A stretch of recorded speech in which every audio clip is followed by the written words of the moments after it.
The polished wood of the CEO's desk felt cold under Julian's failing grasp. For a decade, Sterling had been his strategist, his confidant, the brilliant mind he'd forcibly shackled to his side after seizing control of the family's corporate empire. Now, Sterling stood over him, his expression unreadable, watching the life drain from Julian's eyes. A glass, overturned, lay near Julian's hand. Sterling had personally handed it to him, a final toast to his downfall. Julian's gaze drifted past him, catching on the panoramic view of the glittering city skyline he had once commanded. A flicker of regret, sharp and useless, pierced through the fog clouding his mind. He thought that between them all debts were now settled. A brutal agony ripped through him, and he crumpled to the floor. His consciousness, however, refused to fade, tethering itself to Sterling like a phantom. A subordinate, one of Sterling's new appointments, entered the office and inquired about the proper procedure for dealing with the body of the deposed chairman. Sterling's response was casual, suggesting it be dumped in the industrial wastelands outside the city. The words were a quiet testament to the fact that their decade together had left no mark on Sterling's heart. A phantom ache, sharper than the poison, twisted in Julian's chest. He supposed it was to be expected. Sterling, a man of pristine pedigree and intellectual renown, a prodigy from a legacy family, had been reduced to a trophy, a beautiful object for Julian's private enjoyment. The tabloids and society columns had been vicious, painting Sterling as a power-hungry courtesan. Julian had crushed one wave of rumors, but another always rose. No one remembered the boy genius who had published academic papers at 16, who had graduated summa cum laude from Yale at 19, who had been on a trajectory to shape national policy. A man of such luminescence, extinguished by Julian's possessive obsession. Sterling's hatred was not only justified, it was earned. A final thread within him snapped. Like a disembodied spirit, he drifted after his own remains, out to the desolate, rain-swept expanse of industrial refuse. The air was thick with the stench of decay and rust. Crows circled overhead. A sudden downpour began, lightning cracking across the bruised sky. His body lay there, a discarded thing. Had he done so much wrong in life only to become carrion for scavengers? A sleek, dark car pulled up, its headlights cutting through the deluge. A figure in a tailored coat emerged. It was Leo, his half-brother, the one he'd nominally defeated for control of the dynasty. Leo gently lifted Julian's body into his arms, his voice a low murmur against the storm. He called him a fool for having so profoundly misplaced his heart. Then he drove away, taking him to be buried. Julian's eyes flew open. He was not in a grave but in the sun-drenched library of his family's Long Island estate. The year was 2016. He was still a teenager, not yet the monster he would become. Standing before him, holding a well-worn copy of the Federalist Papers, was a young Sterling, his brow furrowed in annoyance. He was chiding Julian for letting his mind wander again. Outside the bay window, the first green shoots of spring dotted the manicured lawns. A gentle sea breeze stirred the curtains. In this spring, the brilliant Sterling had just been hired as his private tutor. In this spring, his mother, Elara, was still alive, not yet lost to the crushing weight of her gilded sorrow. Everything was still salvageable. Sterling's voice cut through his thoughts again, sharper this time. He asked why Julian was so consistently inattentive during their discussions of political theory. Seeing the impending lecture in Sterling's eyes, Julian put on a disarming grin. He declared the lesson over for the day, explaining that his mother had baked cookies and he intended to eat them. Without waiting for a response, he bolted from the room, making his way to the conservatory where Elara often spent her afternoons. She was there, reclining on a chaise lounge, a novel resting in her lap. Julian ran to her, burying his face in her side with a familiar, childlike dependence. Elara smiled and waved her staff away. Once they were alone, Julian spoke, his voice low and urgent. He told her that he knew everything. He knew she had never wanted to be with his father, the powerful Senator Davies. He knew he wasn't the senator's son. Alara's hand flew to his mouth, her eyes wide with terror. She warned him never to speak such nonsense. She confessed the truth he already knew, that her first husband, Julian's real father, had died in a tragic accident just a month after she conceived. The senator, on a fundraising trip, had seen her, become infatuated, and had ruthlessly pursued her. To protect her unborn child, she had colluded with the family doctor to falsify the timeline, passing Julian off as the senator's own premature son. The lie had saved him but had slowly eroded her spirit, a silent depression that, in his first life, would claim her in the winter of this very year. Tears welled in his eyes. He pleaded with her, telling her that there was always a way out, that he could help her escape this prison. He just needed her to live, to take her medication, to fight. He couldn't bear the thought of becoming a child without a mother again. Large, hot tears spilled down his cheeks. Alara gently wiped them away with a silk handkerchief, her own resolve seeming to falter under the weight of his grief. She sighed, a sound of profound weariness, and promised her crying boy that she wouldn't die. After composing himself, Julian left the main house and drove into the city. He was headed for a rundown brownstone in a forgotten neighborhood, the place their father had exiled his other son, Leo. He needed to meet the man who would one day be his successor, the now scorned outcast who somehow retained the strength to climb out of the squalor and seize power. Besides Sterling's help, he must have possessed an extraordinary will. And, in the end, Leo had been the only one to show his body a final kindness. Julian's first life had been a spiral of paranoia and cruelty. He had eliminated his rivals, established a tyrannical hold on the family, and alienated everyone. His 10-year reign was built on a foundation of sand. If Leo hadn't made his move, someone else would have. This time, all Julian wanted was to get his mother out and live a life of freedom. If that meant putting someone else in the driver's seat of the family dynasty, better it be Leo than any of the other brothers who viewed him as a viper. The brownstone was even worse than he imagined. The walls were covered in mildew. The small courtyard was filled with stagnant, fetid water. The stench was overpowering. He pushed open the door to Leo's apartment. Leo, his hair long and matted, was lying on a bare mattress, shivering violently beneath a thin blanket despite the mild spring air. He was clutching the fabric in his fists. Julian's heart tightened. At 15, Julian was already tall and strong. He lifted Leo, who was a year older but felt shockingly light, a fragile collection of bones. He carried him out to his car and drove him back to the estate, ordering the family physician to attend to him. The doctor diagnosed a severe fever and administered medication. Julian stayed by Leo's bedside, watching him from morning until nightfall. When Leo finally woke, Julian was reaching out to feel his forehead. In a flash, Leo grabbed his wrist. The sudden movement pulled Julian off balance, and he stumbled forward, landing awkwardly across Leo's chest. Leo grunted in discomfort, but his grip didn't loosen. Pressed against him, Julian was acutely aware of the unpleasant smell of sickness and neglect. He fought back a grimace.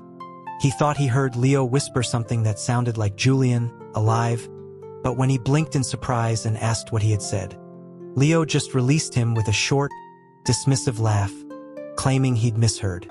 To foster their new alliance, Julian personally helped Leo clean up. He gave him fresh clothes and trimmed his overgrown hair with a pair of scissors, his movements gentle. Throughout the process, Leo's eyes never left his face. Julian felt a flicker of annoyance but had no real grounds to object. Once the tangled hair was gone, Leo's face was fully revealed. Sharp cheekbones, a strong jaw, intense eyes under dark brows. He was strikingly handsome. Julian's irritation subsided, replaced by a grudging appreciation. If Leo wanted to stare, it was no great loss to him. He convinced his mother to formally take Leo under her wing, bringing him to live at the estate. Leo's status skyrocketed overnight. The staff who had once ignored or belittled him now scrambled to serve him, terrified of retribution. Even the senator took a renewed interest in this forgotten son, showering him with gifts and attention. Julian then insisted that Leo join his private lessons with Sterling. Leo was a quick study. He answered Sterling's probing questions about history and economics with an acuity that was startling. Julian, in contrast, propped his head on his hand and openly dozed off. He had no interest in learning any of this a second time. Strangely, Sterling, who in the first timeline had been a brutally strict disciplinarian, didn't reprimand him. It was as if he were a different person. After the session, Leo threw an arm around Julian's shoulders. Freed from the tedium of the lesson, Julian was about to make a break for the door when Sterling's voice stopped him. He requested that Julian stay behind. Leo turned, a protective glint in his eye, but Sterling met his gaze without flinching, a polite smile on his lips that didn't reach his eyes. Julian patted Leo's arm, signaling him to go on ahead. Sterling's voice was as clear and cool as spring water, yet Julian detected an unfamiliar undercurrent of sadness. He asked when Julian had become so close with Leo. Julian replied that they had just gotten to know each other the day before. Sterling pressed, remarking on their apparent intimacy, noting that Julian rarely took such an interest in anyone.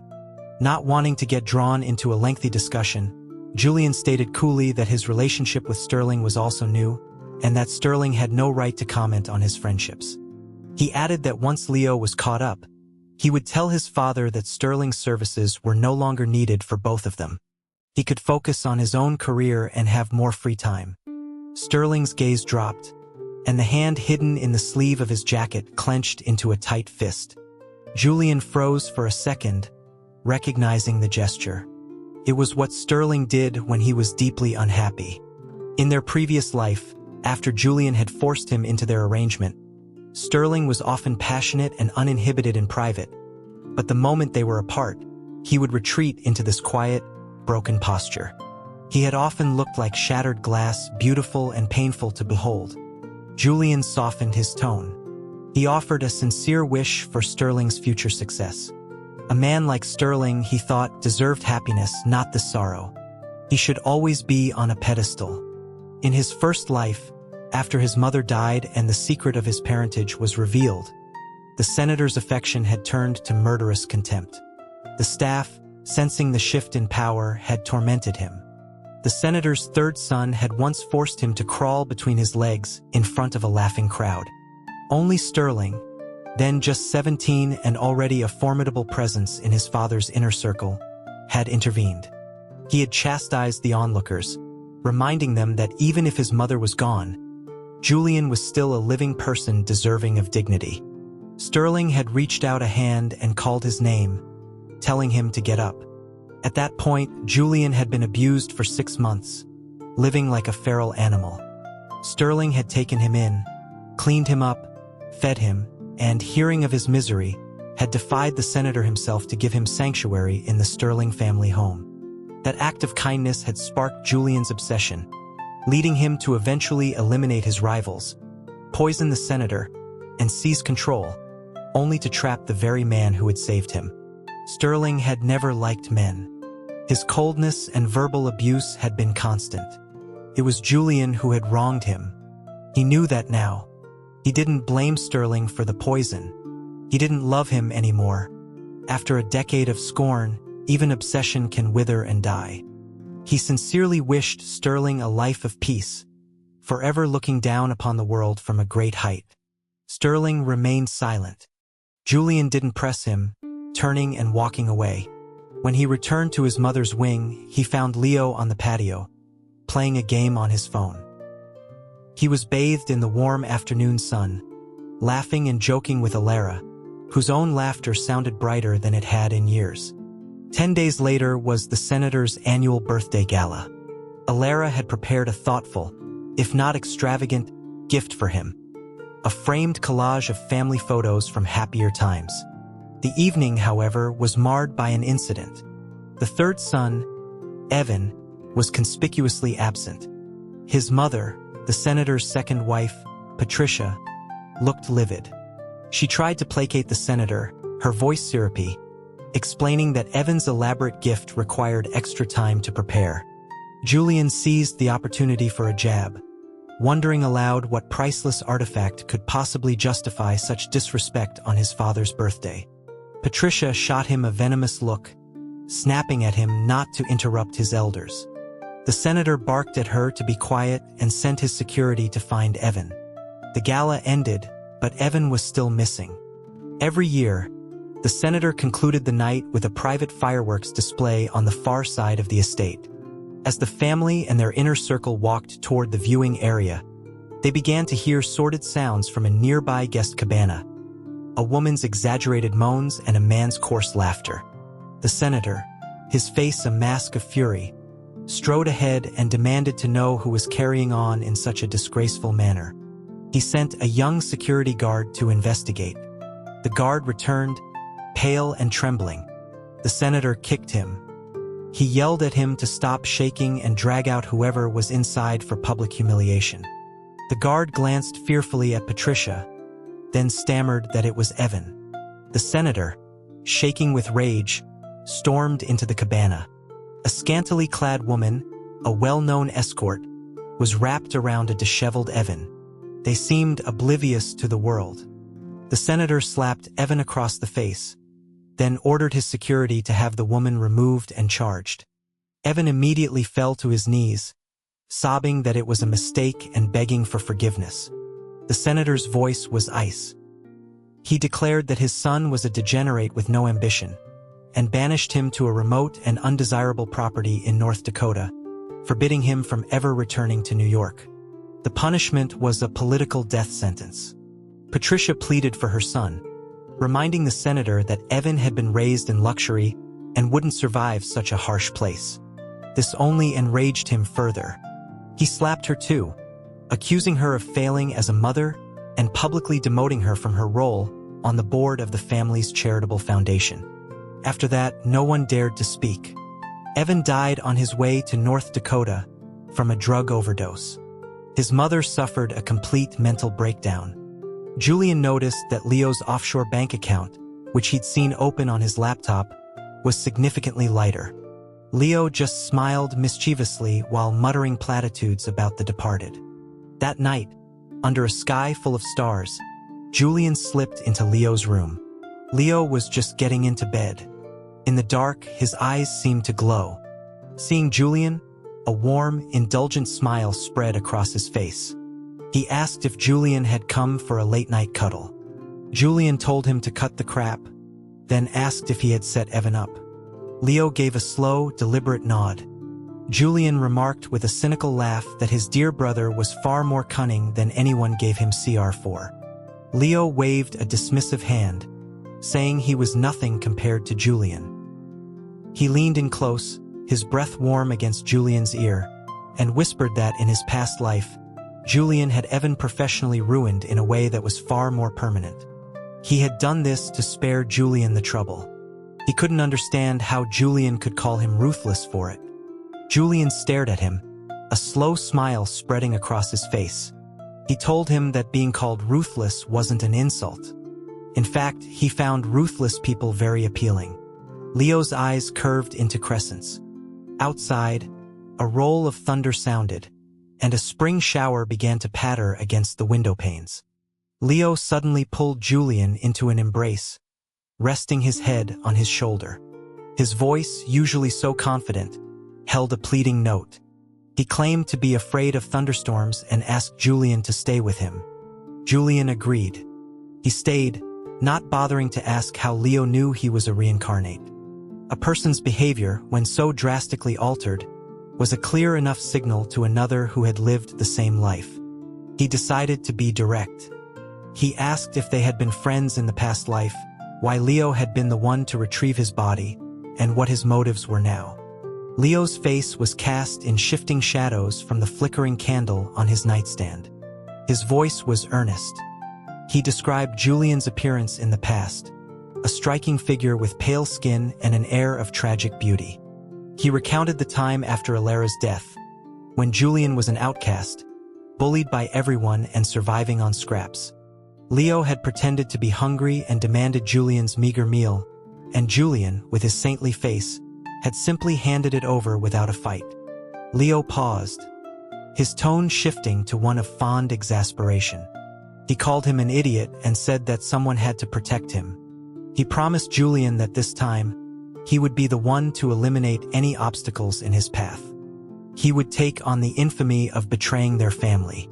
He would bear the sins. The rain fell steadily outside. A gust of wind blew through the open window, making Julian's eyes water. 1,000 words caught in his throat. After a long while, the rain stopped. A steady, quiet breathing sounded next to him. Leo had fallen asleep. In repose, his sharp, predatory features softened.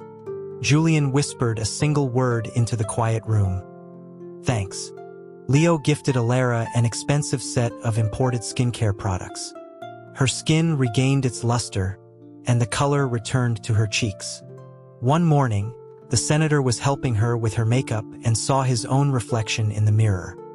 He saw the graying hair at his temples, the lines around his eyes. He was aging, but his wife remained beautiful. A fear of mortality, of being left behind by her, took root in him. He began a desperate search for a way to turn back time, offering a fortune to anyone who could provide a miracle cure. He tried everything from exotic supplements to fringe hormonal therapies, his health growing more fragile with each new experiment. Then, a man in a crisp white suit answered the senator's public offer.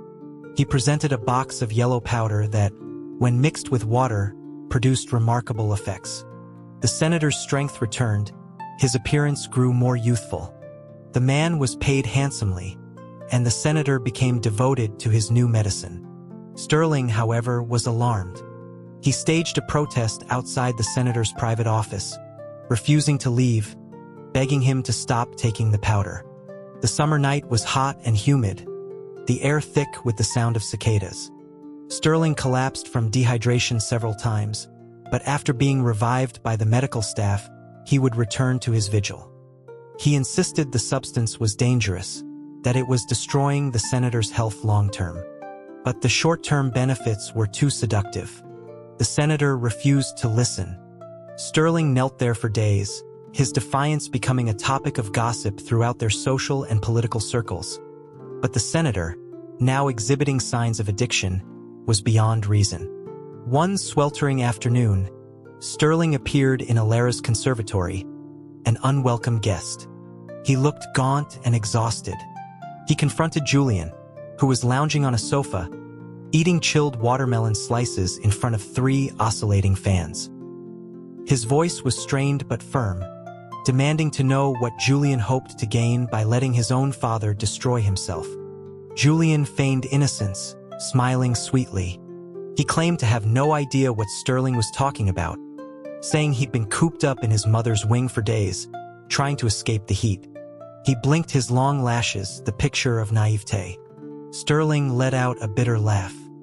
He pointed out that the senator had started his quest for eternal youth immediately after a private meeting in Alara's rooms, and told Julian to drop the act. Julian's expression hardened. He told Sterling not to make baseless accusations. He saw no problem with the medicine his father was taking and challenged Sterling to provide any proof that it was harmful. Furthermore, he reminded Sterling that his father was a powerful and intelligent man, not some puppet he could manipulate. He then turned the accusation around, questioning how Sterling was so privy to the senator's private schedule and suggesting his motives might not be so pure. Sterling was still so fiercely loyal to the senator. Their fathers had been political allies and close friends, and the senator had always treated Sterling like a second son. The Sterling family were staunch loyalists. Julian remembered his first life, when Sterling had discovered his plot to overthrow the senator. He had been furious, making Julian kneel in the snow for 3 days and 3 nights, demanding he repent. He had called him a monster for betraying the man who, despite his flaws, had once shown him kindness. After Julian took power, Sterling had never looked at him with anything but contempt. He resented Julian for destroying the dynasty he was sworn to protect, and for dragging him from his pedestal into the mud. He had never once shown concern for Julian, never noticed the physical ailments that had plagued him for a decade, the result of a slow-acting poison he'd been given at 15. Across 2 lifetimes, for the first time, Julian felt a profound weariness of the man before him. He told him, his voice sharp, to get out. Sterling stood frozen for a moment, his eyes filled with disbelief. He started to speak, pleading with Julian to turn back, promising to protect him from the family's internal politics, to forgive his transgressions. But Julian didn't want protection. He didn't want to live under someone else's shadow.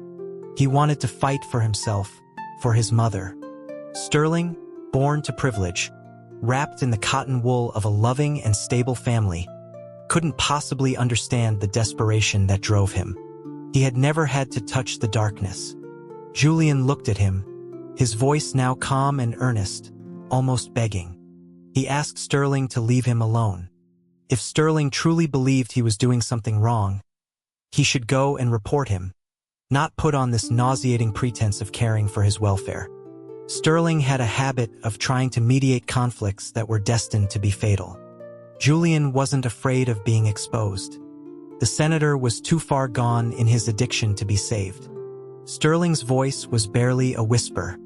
He said that he had thought Julian's affection for him was a cheerful voice interrupted from the doorway. It was Leo, dressed in a sharp blazer, holding a box from a fancy downtown bakery. He looked Sterling up and down with theatrical disdain, remarking that he looked like some underfed waif. He clicked his tongue, saying that such a haggard face really shouldn't be seen in daylight. He added with a grin that he was a blunt person and hoped the tutor wouldn't take offense. Sterling's mouth opened and closed, but it took him a long moment to utter a single, choked phrase. Utterly absurd. Julian couldn't help but laugh. Sterling turned on his heel and fled. Leo handed Julian the box of pastries. He said he'd waited in line for ages to get them. Julian took a bite of a chilled key lime tart. It was the perfect antidote to the summer heat. He closed his eyes in contentment. Late that summer, a crisis erupted. The family was backing a crucial gubernatorial candidate in a key swing state, a retired 4-star general named Harding. But Harding, a celebrated and seemingly invincible political figure, was faltering, his campaign sabotaged by a rival faction. In the previous timeline, the reinforcements the senator had sent had been routed, the result of a leak that led them into a political ambush. General Harding, isolated and without support, had lost the race, his career ending in disgrace. This time, Julian volunteered to go to the front lines of the campaign, and Leo insisted on joining him. There were 2 strategic paths forward. The first was the conventional one, relying on established party machinery, but it was slow and vulnerable to the same internal sabotage as before. The second was a high-risk, unconventional grassroots strategy that was faster and less predictable. The previous campaign had chosen the conventional path and failed. Julian chose the grassroots approach, a decision that met with fierce opposition from the family's seasoned political advisors. Leo, his expression cool and intimidating, addressed the assembled team. He stated flatly that Julian was leading this effort, and anyone who disagreed could leave. He then softened his approach, appealing to their pride and offering them a choice. He guaranteed that anyone who followed their lead would be handsomely rewarded by the senator if they won. He also assured them that he had arranged generous severance packages for the families of anyone who might suffer career damage in the fallout of a loss. But, he added, anyone who chose to defy their strategy and stick to the old ways would be on their own. The combination of threat and incentive worked. Everyone chose their path. The grassroots campaign was not without its dangers. As they traveled through a contested district, a protest turned violent. A rock shattered their car window. Julian reacted instantly, ducking and drawing the registered handgun he now carried, prepared for an attack. The chaos was short-lived, a burst of rage from their opponent's supporters. Julian, surprisingly adept with the weapon, managed to create enough of a diversion for them to escape. In the scuffle, however, Leo took a nasty blow to the shoulder from a thrown brick. They fought the political battle from dawn until dusk, and by nightfall, their opponent's rally had fizzled out. Leo, however, was pale and weak, his shirt stained with blood. Julian ordered their team to set up a temporary base in a nearby motel. Under the flickering fluorescent lights, Leo leaned against a wall, his handsome face contorted, tears welling in his eyes. He complained that it hurt. Julian, exhausted and emotionally drained, felt a surge of exasperation. This was a political war. Injuries were part of the game. He asked if Leo even knew how to dress a wound. Leo's voice was a pathetic whimper. He claimed that growing up in exile, he'd never learned such things.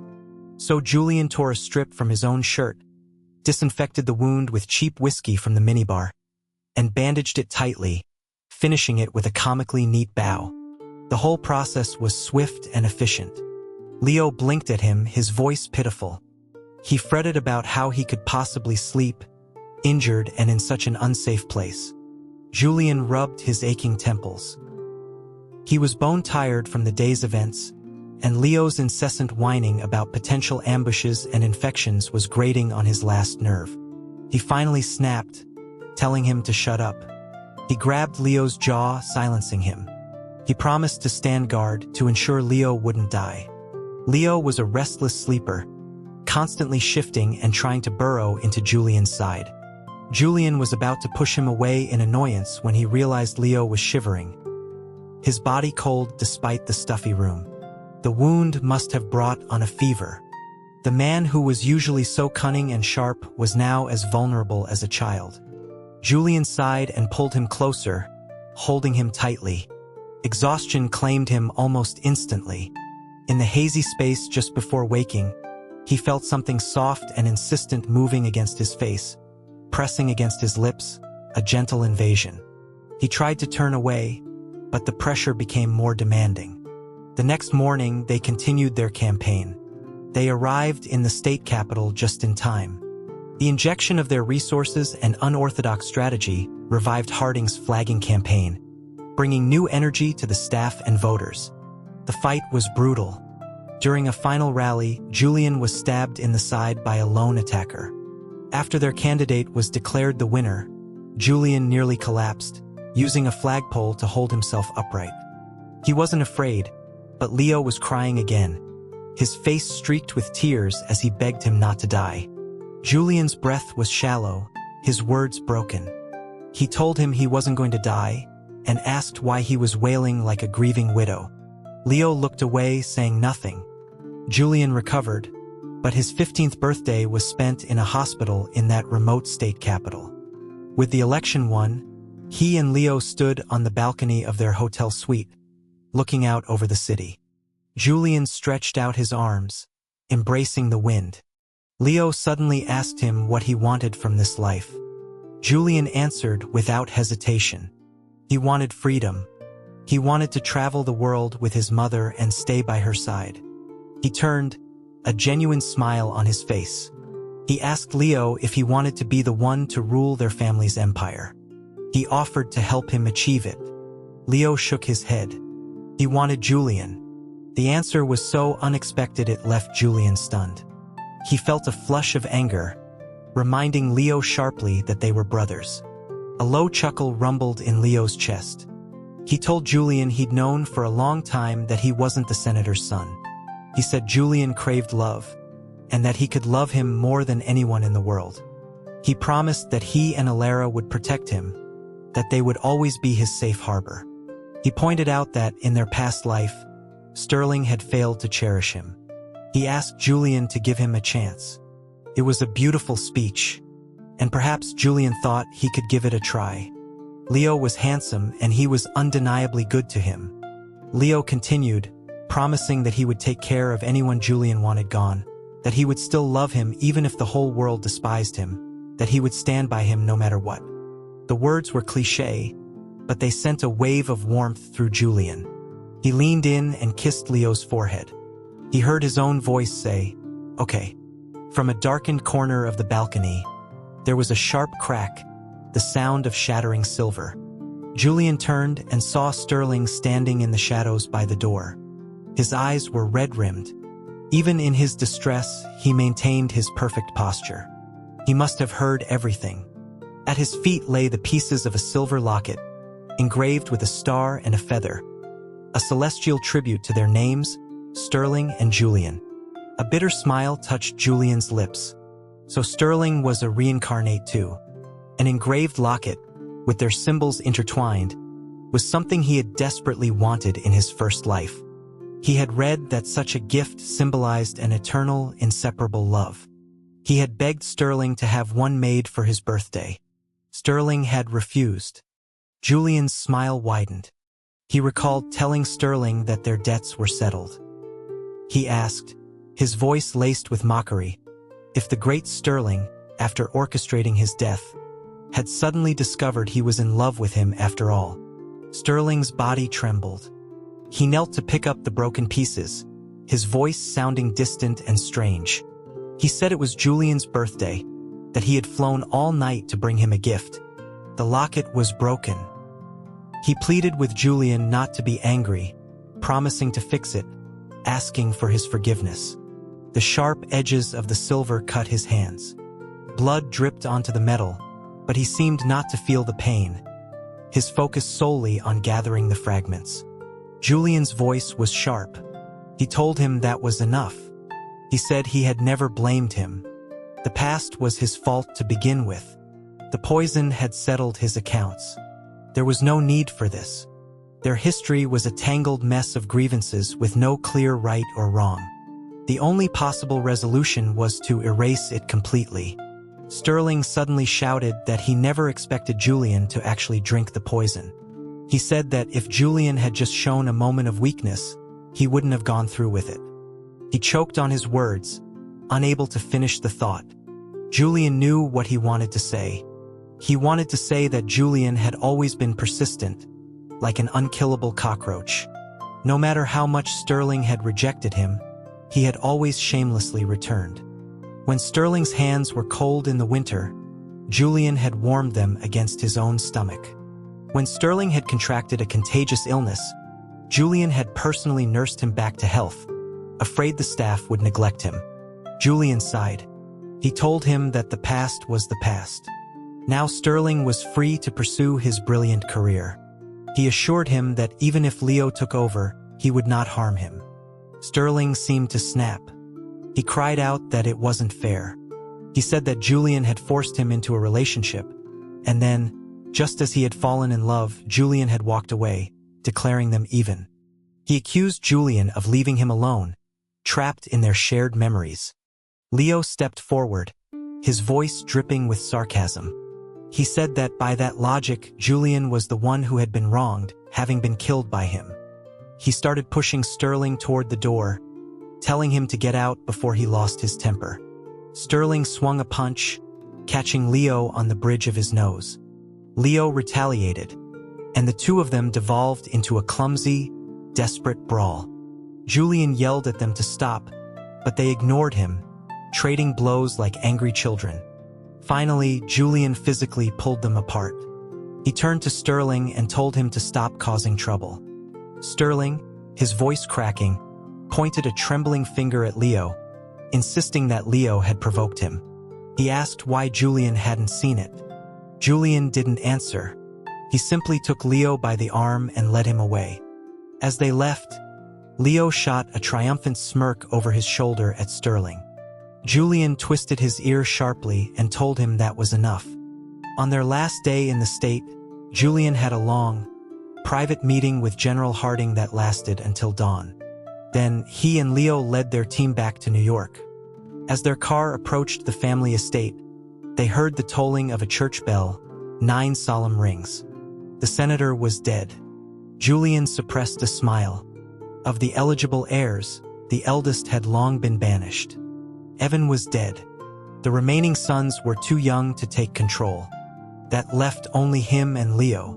But when the family lawyer read the will, Julian's smile vanished. The will decreed that control of the senator's political and financial empire would pass to a 6-year-old distant cousin, with Sterling appointed as sole trustee and regent. It also contained a cruel codicil. Alara was to be completely disinherited, her access to all family funds and properties revoked. Julian sprinted to his mother's wing. A team of lawyers and security guards were already there, presenting Alara with eviction papers. Julian shoved them aside, pulling out his gun and shielding his mother. He shouted that he dared anyone to touch her. He insisted the will was a forgery, that everyone knew his father had doted on his mother and would never cast her out. The lead lawyer, his face impassive, informed Julian that resisting would be a futile and illegal act. Just as Julian was about to start shooting his way out, a figure in a perfectly tailored dark suit appeared in the doorway. It was Sterling. He wore the mantle of his new power with ease. He waved a hand, dismissing the lawyers and guards. Now that he was the regent for the young heir, his word was law. The staff retreated respectfully. Sterling then had someone escort Alara from the room, leaving him alone with Julian. He sat down calmly and poured himself a drink, saying nothing. The silence was heavy. Julian's voice was a low growl. He asked Sterling what he thought he was doing. He knew his father would never have cut his mother off unless the secret of Julian's parentage had been exposed. By all rights, the senator should have died without ever knowing the truth. The only person who could have revealed it was Sterling. Sterling's gaze was bright and sharp. He asked why only Julian was allowed to use force, and he was not allowed to touch what Julian held dear. He took a sip of his drink. He mentioned that the new family trust intended to provide Leo with a territory in rural Wyoming, a long way from New York, a place where accidents could happen. As for his mother, disinheritance was a certainty. Julian, he mused, was so pitiful. After 2 lifetimes, he was still all alone. The 6-year-old heir was a puppet. They both knew this was Sterling's doing. Julian pressed the barrel of his gun to Sterling's temple. He warned him that he should not have touched his mother. Sterling didn't flinch. Instead, he started to laugh, tears streaming down his face. He dared Julian to shoot, taunting him that if he did, they would all die together, Julian, Alara, and Leo. He told Julian he had always been ruthless toward him, so it didn't matter anymore. They could all die. Julian closed his eyes, then reversed the gun, pointing it at his own chest. He told Sterling that if he hated him, he could kill him again. But he had to let his mother go. She had suffered enough. He asked him to leave Leo out of it. As he prepared to pull the trigger, Sterling lunged forward, grabbing the gun with both hands. The struggle caused the weapon to discharge into the ceiling, the sound deafening in the enclosed space. Sterling didn't seem to notice the powder burns on his hands. His voice was a frantic whisper. He asked why Julian always chose to leave him. He cried that Julian was the one who had claimed to love him first. He promised to let Alara go, to leave Leo alone, if they could just start over. Without a moment's hesitation, Julian said, "Fine." The despair in Sterling's eyes was instantly replaced by a dazzling light. He asked, his voice small, if Julian would hold him. Julian did. Sterling clung to him, seeming to regress to a time in the past. His voice was choked with emotion. He mumbled about how Julian used to cling to him, how he'd warmed him in the cold winters. He talked about how cold that first winter without him had been, after he'd been reborn. He had thought he wouldn't survive it. And when he did, he had found a Julian who recoiled from him like he was a snake, who accused him of faking kindness, who allowed Leo to insult him, who took Leo's side in a fight, ignoring his own hurt. He kept repeating that Leo had started it, that Julian used to be different. It was strange. Sterling looked utterly broken, but Julian felt no pity. Sterling wasn't even good at coercion. His first night in power, and all he asked for was a hug. He was, at his core, a decent person, just tragically stubborn. They had never truly been in love.